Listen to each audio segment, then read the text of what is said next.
আচ্ছা বন্ধুরা, তোমরা কি নিম পাতা খেয়েছো? তো এই দেখো, আমি কিন্তু নিম পাতা খাই ভেজে। অনেকে নিম বেগুন খায়, তো আমি তো নিম বেগুন খাই না, তো নিম পাতা ভেজে তারপরে গুঁড়ো করে রেখে দিই। তারপরে নিম পাতাগুলো ভাতের সাথে, গরম ভাতের সাথে খেলে খুব সুন্দর লাগে। তো বন্ধুরা, তোমরা কি খাও? যদি খাও অবশ্যই জানাবে। আর এটা খাওয়া সত্যি খুব ভালো।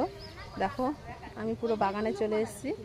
তো এই নিম পাতাটা পারিনি, তো আমার কাকি শাশুড়ি দিয়েছে, তো মনে হলো নিম পাতার একটা ভিডিও বানিয়ে ফেলি। তো তাই জন্য তোমাদের একটা ভিডিও বানিয়ে শেয়ার করে নিলাম। তো কেমন লাগলো ভিডিওটা অবশ্যই জানাবে বন্ধুরা। তো এখন আমি বাড়ি চলে যাচ্ছি নিম পাতা নিয়ে। এটাকে ভালো করে ধুয়ে তারপরে শুকিয়ে তারপরে এটাকে ভাজতে হবে। তো চলো, টাটা, বাই। সবাই কিন্তু নিম পাতা খাবে, এই গরমে কিন্তু নিম পাতা খাওয়া খুবই ভালো, ঠিক আছে?